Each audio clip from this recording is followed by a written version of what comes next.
നിധിയായി ലഭിച്ച സ്വർണം നൽകാമെന്ന് പറഞ്ഞ് 4 ലക്ഷം രൂപ തട്ടിയെടുത്ത സംഘം ചാലക്കുടി പുഴയിൽ ചാടി രക്ഷപ്പെട്ടു. 7 ലക്ഷത്തോളം രൂപ വില വരുന്ന നിധി കിട്ടിയ സ്വർണം വാങ്ങാനായി എത്തിയ കോഴിക്കോട് നാദാപുരം സ്വദേശികളുടെ 4 ലക്ഷം രൂപയാണ് തട്ടിയെടുത്തത്. 7 ലക്ഷം രൂപയുടെ സ്വർണം നൽകാമെന്ന് വാഗ്ദാനം ചെയ്താണ് കോഴിക്കോട് സ്വദേശികളുടെ പണം തട്ടിയെടുത്തിരിക്കുന്നത്. ചാലക്കുടി പുഴയുടെ കുറുകെയുള്ള റെയിൽവേ പാലത്തിലൂടെ നടന്നു പോവുകയായിരുന്ന 4 പേർ പുഴയിലേക്ക് തിങ്കളാഴ്ച പുലർച്ചെ 1 മണിയോടെ ചാടിയതായുള്ള തിരുവനന്തപുരത്തേക്ക് പോവുകയായിരുന്ന ട്രെയിനിന്റെ ലോക്കോ പൈലറ്റ് നൽകിയ മൊഴിയുടെ അടിസ്ഥാനത്തിൽ ചാലക്കുടി ഫയർഫോഴ്സും പുതുക്കാട് തുടങ്ങിയ സ്ഥലങ്ങളിലെ സ്കൂബ ടീം മണിക്കൂറുകൾ ചാലക്കുടി പുഴയിൽ തിരച്ചിൽ നടത്തിയെങ്കിലും ഒരു തെളിവും ലഭിച്ചില്ല.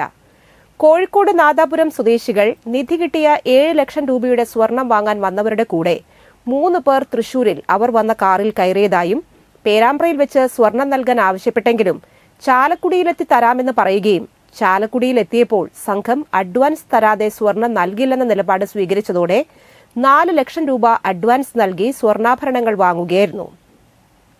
സ്വർണം വാങ്ങാൻ എത്തിയവരുടെ കൂടെ ഉണ്ടായിരുന്ന സ്വർണ്ണ പണിക്കാരൻ ഇത് മുക്കുപണ്ടമാണെന്ന് തിരിച്ചറിഞ്ഞപ്പോഴേക്കും 4 പേർ പണമടങ്ങിയ ബാഗുമായി റെയിൽവേ ട്രാക്കിലൂടെ ഓടുകയായിരുന്നു. ഇതിനിടയിൽ ട്രെയിൻ വന്നതോടെ 4 പേരും പുഴയിൽ ചാടുകയായിരുന്നു.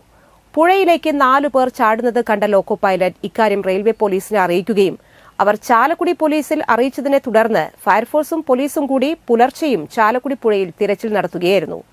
പുഴയിൽ ചാടിയവരെന്ന് സംശയിക്കുന്ന 4 പേർ മുരിങ്ങൂർ ഡിവൈൻ നഗർ ഓട്ടോറിക്ഷ സ്റ്റാൻഡിലെത്തി പുലർച്ചെ 3:30 ഓട്ടം പോകാൻ ആവശ്യപ്പെട്ടതായും വന്നവരിൽ ചിലർക്ക് പരിക്ക് കണ്ടതിനെ തുടർന്ന് 4 പേരെയും കൊരട്ടി ജംഗ്ഷനിൽ എത്തിച്ചതായും അവിടെ നിന്ന് വേറെ ഓട്ടോറിക്ഷയിൽ അങ്കമാലി ഭാഗത്തേക്ക് പോയതായി മുരിങ്ങൂർ ഡിവൈൻ നഗർ ഓട്ടോറിക്ഷ സ്റ്റാൻഡിലെ ഡ്രൈവർ ജിജി പോലീസിനോട് പറഞ്ഞു.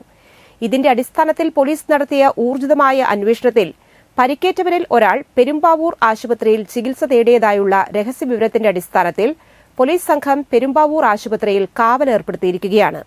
മറ്റു 3 പേരെ കണ്ടെത്തുവാൻ പോലീസ് സംസ്ഥാന വ്യാപകമായി അന്വേഷണം ശക്തമാക്കിയിരിക്കുകയാണ്. പ്രതികൾ കേരളത്തിൽ നിന്ന് പുറത്തു പോകാതിരിക്കാൻ വേണ്ട മുൻകരുതലുകളും പോലീസ് സ്വീകരിച്ചതായി പറയുന്നു. ചാലക്കുടി SHO സജീവന്റെ നേതൃത്വത്തിലാണ് അന്വേഷണം പുരോഗമിക്കുന്നത്.